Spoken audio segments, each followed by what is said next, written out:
You're tuned in to the DMV Hoops Podcast. This is John the Scripter, head girls basketball coach at St. John's College High School, and this is the DMV Hoops Podcast.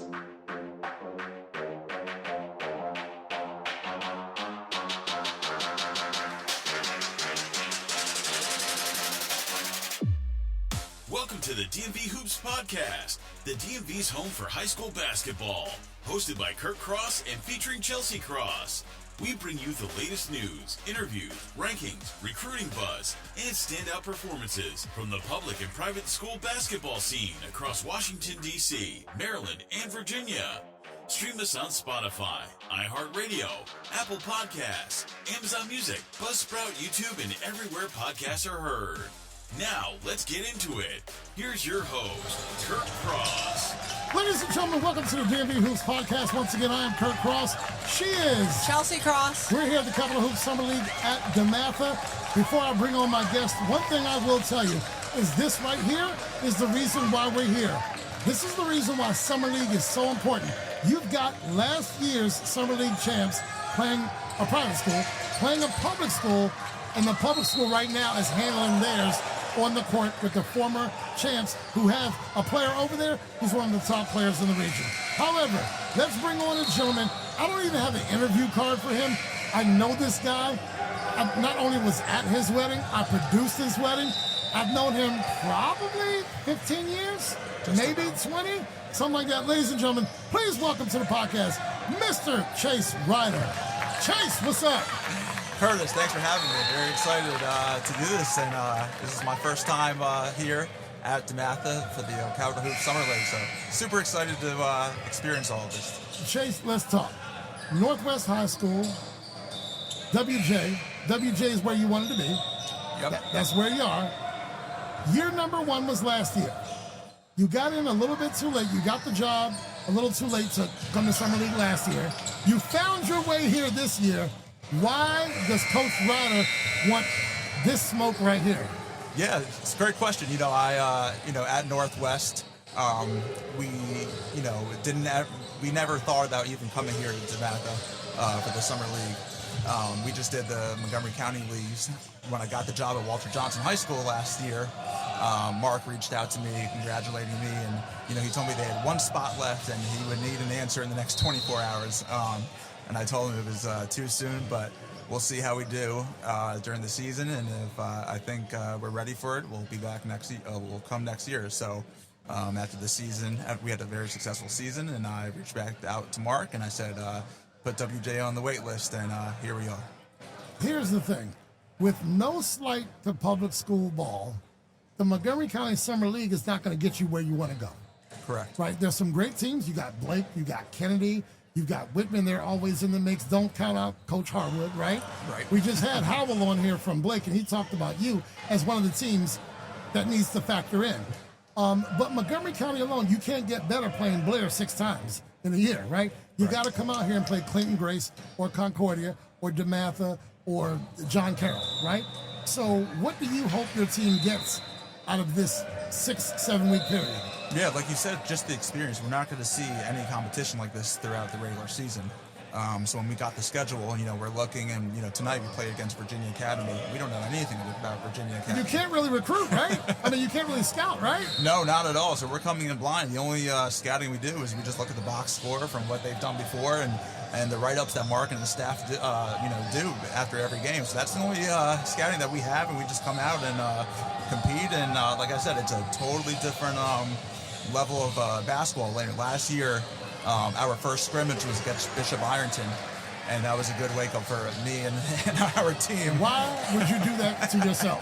Well, I know Coach Brian very well, so we set it up, and we actually scrimmaged them the second day after our tryout. So we had one practice, right, and then we went up to Bishop Ironton, and it was it was an experience, but it was a great experience for us. And after that, that's really why I said after the season, it's going to be time to play a better competition, because that's what our guys need. That's simply how you get better. It's just simply how you get better. And he moved on. Dwayne moved on. Yep. He's no longer the coach. My man from Georgetown. Chris Wright. Chris Wright got the job. I saw him in the barbershop like the day after he got the job. Is Bryant still the AD now? No. He moved on. He's I don't know what the academy is, but he went to academy in Minnesota or so he moved on. He moved on. Yep. Oh, okay. So from what I've heard. All right. Well, Dwayne Bryant, he owes me a phone call. He owes me because he told me he wanted me to announce some games down there, and I haven't heard from him. That was like 3 years ago. But you know what? Chris Wright's going to do fine. Welcome to the WCAC again, and they're not going to take it easy on him because it's from the word go, we're going. Gonzaga, we just heard they got a new 8th grader in, and they're doing some things, but I won't put you on the spot. How do you feel, though, about what's coming ahead for 26-27? You know, I'm feeling good. We lost some core seniors from our group, but we're bringing back a lot of good talent. You know, we have rising sophomore Jeremiah Williams, who as a freshman is our leading scorer, and then we have rising junior Carter Brooks, who's our point guard, who you know, we're expecting big things for this year, and then we're returning our shooter Connor Luking. So, you know, we're returning. We've lost some important seniors, but at the same time, we're trying to build here at Walter Johnson. I mean, that was always my big thing. I'm an alumni. I played at Walter Johnson. There's always been talent at Walter Johnson, but after you left, there was talent. yeah, of course. There's always been talent, but, you know, that was one of my things when I took the job over. I want, you know, our kids to stay at Walter Johnson. There was a stretch over, you know, 5 to 6 years where the kids were leaving to go to other private schools. Right. And, you know, WJ has always just been at the bottom of the division. It's always been Whitman and BCC and Churchill, and WJ's kind of just been there. So, you know, it was important for me to take over and make sure that our kids are staying in the community. All right, you got yourself I'm sorry, go ahead. Oh, I was just going to ask, so you talk about building, and that's really what Summer League is for, and I know there's rules where you can't coach the first week, all this stuff. I'm curious, how do you want to build as a coach in Summer League, personally? Yeah, no, that's a great question. You know, like you said, we really haven't practiced at all. Just knowing the guys, you know, I have goals for each of them, and the biggest thing, you know, for, you know, this summer for our development is just the communication. It's a new team where you have a lot of kids from JV who don't know the varsity players from last year. It was funny, you know, I was watching our first game, and, you know, even the players told me they don't know everyone's names on the team. So in school, we had a little team bonding of just learning each other's names. That was the first thing. But I think, you know, forget about the basketball, the shooting, the passing, and the defensive schemes. It's really just building that communication from, you know, player 1 to player 15. So we have to give a shout out to your girls lacrosse program. They did pretty well this year, right? They did. You also, and that Zacconi? Is that Zacconi? Yep. I don't know, because Paula brings these names home. I don't know. Are you also, you do tennis and or flag football? I was doing I was a defensive coordinator for girls flag football for a year, and then I've been the boys varsity tennis coach for the last 2 years. All right. So there you go. So you're doing you're trying to get those stipends. That's what I'm hearing. You're trying to get those stipends. Hey, you know, all the coaches, we don't do it for the money. It's, you know, we just do it for the love of the competition in the sport. Right. You know this kid here, Jalon Lyons? We were talking about him last week. He is a monster. Yeah. He is a monster. Right. Okay, we were talking about him last week. I didn't think he was going to play until after live. Right. That's what you told me. But here he is. I said, you play tonight? This coach said, I'm going to see him for the first time tonight, too, this season. And that's what's been the best part, you know, just so far over the past week, is just hearing about these other teams and other players. And, you know, marketing and staff have been doing a great job on social media. And I'm learning so much about, you know, the DMV and what's around. Usually, you know, during the season, I just know Montgomery County teams. That's all you know, right? Players. That's all we know. But what you knew, regardless of whether you stepped outside of the county or not, is that there ain't no basketball like this anywhere. Nope. There just isn't. And I always tell a story about how after the DMV live period last year, I talked to a young man from Carolina who said, oh man, basketball is the same wherever you go. It's really not. It's really not. Well, you know, I work for the Wizards part-time, and I hear that argument all the time. Everybody here from DC, from KD to Jeff Green, they will always, you know, tell other dudes from New York and California, this is where this is the best basketball in the country. It is. Yeah. I get paid to watch it. You get paid to coach it. But any one of these kids, I mean, you know the deal. I work at St. John's. I work at Prep. I work at St. Andrews. I get to see these young ones. I got to see Jordan Smith Jr. a bunch of times last year. Like, where else are you seeing a Jordan Smith Jr., other than right here in the DMV? So, look, what are you want them to communicate, you want them to get better. A lot of your JV kids don't know the varsity kids, or, you're asking them to step into a role that they did not have last year, for example. What will success look like at the end of this period for you? Yeah, I think just the overall team chemistry is going to be huge, and I think that's why I really wanted us to be in this league, because it's going to teach us a lot of different lessons. We can come up all the way here and lose by 30, lose by 40, and then there's going to be a nights maybe we win by 10 or 15. So, there's a lot of different ways that we're going to win and lose, where compared to the Montgomery County League, where you kind of know what you're going to get when you walk in the gym. So I think just the suspense of, we don't know, like I said, we play Virginia Academy tonight. We have no idea how that's going to go. So I think it's the suspense of not knowing who we're playing. And like you said, we can't scout. We just have to play our game. So I think it's going to teach us a lot about ourselves and our team. I'm looking at this kid, number 30, and he's like, I hope he did his prayers this morning, because he's covering Lonnie. And Lonnie about to put in work on him. Buckets. Oh, Lonnie missed that one. Well, you know what you're in for here. Again, it's not the IBO Summer League like it was back in the 80s. Right? You're going to get serious bump. You're going to get teams who, there are teams we had last night and tonight. We had rematches of state finals in Maryland last year. We had Magruder Blake or Blake Whitman, or what did we have? We had Magruder South River Blake yesterday, Whitman, and then Blake South River today. We're getting everything that we didn't get to see live because we were too busy last year at UMBC, right? That's where they play. Why should someone come to Rock Spring Drive in December? Why should they come to that gym? Couple of reasons. You got their ear right now, so tell them why. Yeah, a couple of reasons. I think the way we play fast. And, when I took over at WJ, my main goal was to... Jesus Christ! Wow. I just seen a man fly. I just saw a man fly. I hope Capital Hoops got that. Chimo Christmas. Lonnie Lyons just flew through the air. I'm sorry, Chase. My main goal was to change the style of play. Obviously, my experience with the NBA, we play very fast and we get up and down the floor. And I think we have individuals that showcase their talent very well from that style. And I think, we're going to leave it all out on the court, where times, history at WJ, not so much. So, whether we're, losing by 30, we're not just going to give up. I don't expect to see that. Well, let's hope not. But I don't expect to see. There is a lot of talent at our school, and I think the guys are hungry because, this is the same group that 2 years ago they won 5 games, and they didn't taste winning at all until last year. How did you do last year? I don't remember the record. We were 16-6. We lost to Whitman in the regional championship. And you know what Whitman does? Every year Chris Lund is going to be right there, right? Of course. But it's your job. It's your job. So that when my kids take over the podcast, they're talking to a coach and saying, every year Coach Rieder's going to figure into it, right? Right. That's what we hope for. We know BCC's a rival. We won't talk about that. What games are you circling? What games do you look forward to? Yeah, always the BCC rivalry is always great. It's funny because these kids have different rivalries than what I had when I was playing at WJ.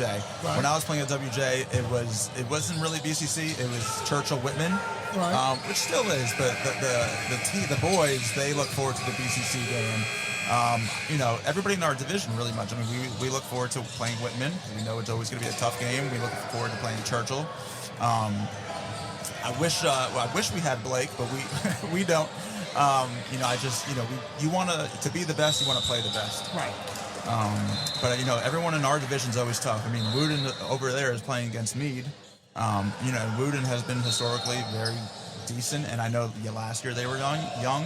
but I'm sure they're bringing everyone back. So, I mean, our division with Woodin, Whitman, Churchill, BCC, it's when you play them twice a season, every game matters. So I always circle those division games. Listen, wins are not everything, but I did not realize the turnaround that you caused last season from, you said 5 wins? To 16 wins. I did not realize that. I think that really represents your coaching. I saw it at Northwest about, 5 years ago maybe? And I saw you had some athletic kids. I remember Dad calling them the most athletic kids he had ever seen at public school. Yeah. And now you're turning that WJ program around, so that's amazing. Yeah, at Northwest, I, like your dad said, most athletic kids in the county, and it was my goal to teach them the fundamentals of basketball. And in my first season, we ended up, thanks to Darren Moore, we ended up at the buzzer winning the regional championship against Seneca, which was the first regional championship in the school history. That's the name I forgot about, Darren Moore. Yep, he just signed to play at University of South Florida. Okay. So super proud and excited for him. And then when I came, so I had to experience that when I came to Walter Johnson.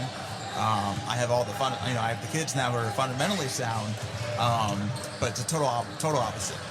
They're not blessed with the athletic skills at a school like Northwest. So, I'm happy with my time in Northwest. Got to experience a totally different community and school. And whatever. I'm going to say it. They did you wrong at Northwest, if you ask me. I'm not asking you to say anything.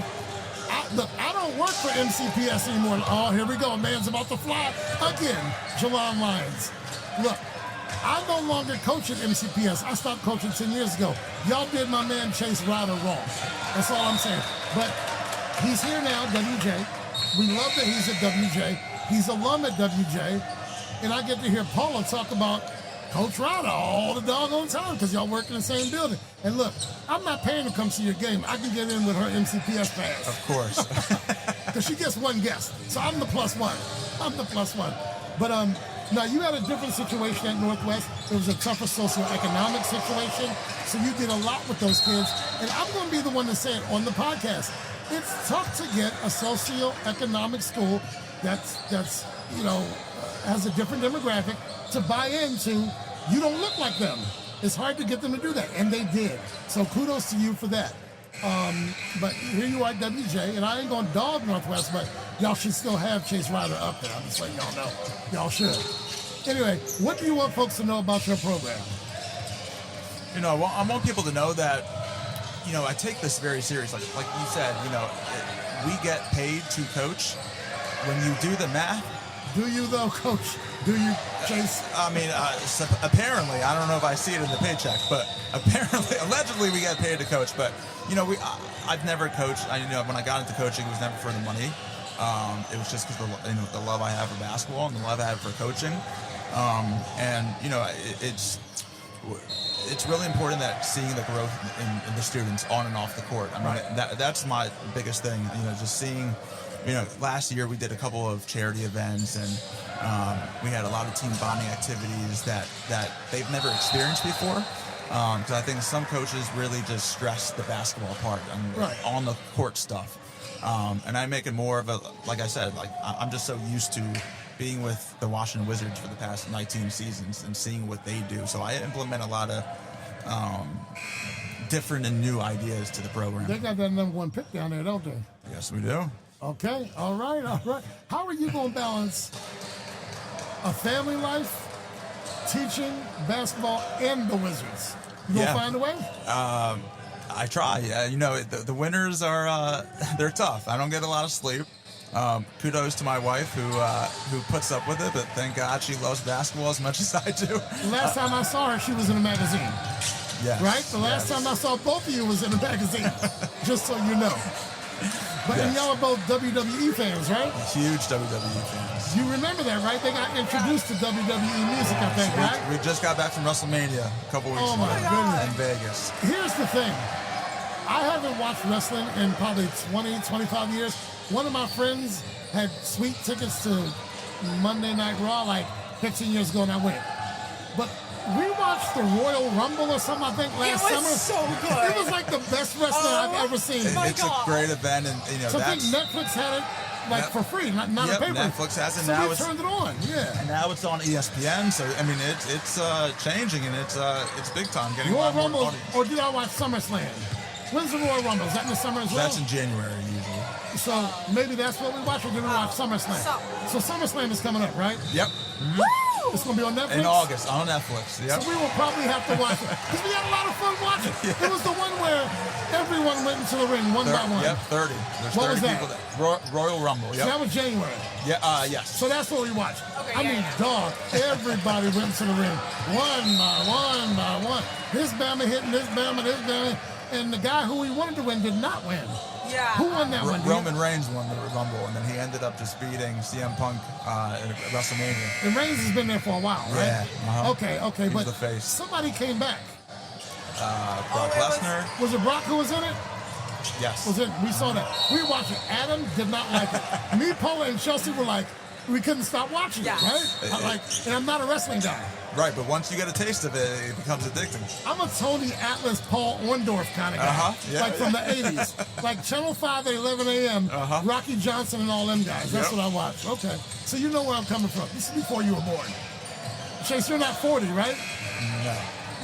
Oh, Chase, this is before you were born. I mean, I'm still a Hanging in your 30s? young cat. When I got the job at Northwest, I think I was the youngest varsity coach in the county. Okay. But you're still the ugliest, right? No, that's my man Chase. What's up, boy? Kennedy's in the house. Oh, man, he has a great summer program, I think. Summer camp or something. Yeah. He does this more than just about basketball. Right. I do the same. I've had my, because I coach JV. We didn't talk about that. I'm sorry. My son was there. Yes. Right. Yeah. Your son came to camp. I've been doing camp at WJ. It's called WJ Basketball Camp for the last 12 years. And that's why I've always wanted to stay at WJ, because I've known these kids since they were 5, 6 years old. And I think that's really important. Again, just building community. A lot of kids come to camp, because they aspire to play in high school, and there's no better way of, learning the program and learning the coach at a young age. It can only help. But don't be modest. You bring the stars out to your camps too. You've had some NBAers from year to year come to your camp, right? That obviously helps. We've had Otto Porter, world champion, John Wall. So, I try to get some good guest speakers each year. You got to get John Wall back because he's here now. He's here now. Yep. He's here, right? So work some magic now, right? I'm gonna call him right after my game and tell him. How do they find WJ Camp? WJBasketball.com. You made it easy for him, didn't you? Made it easy. We got 4 sessions, and my son has aged out. Unfortunately, yes, but he was a dog back then. I think he won the MVP of. He did win the MVP. One of the leagues, yeah. Yes, he did win the MVP. He's on to his junior year now, coming up, and I think his pursuit's going to be tennis, actually. Okay. I think his pursuit's actually, you're a tennis coach. We should talk.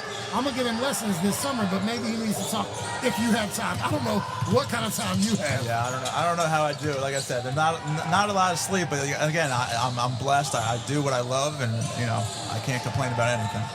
Ladies and gentlemen, he's going to be in his second year with his own program at WJ. He knows my wife, he knows my kids, he knows my family. I've known him since he was probably in his late teens, probably. But ladies and gentlemen, Mr. Chase Rieder. Appreciate it.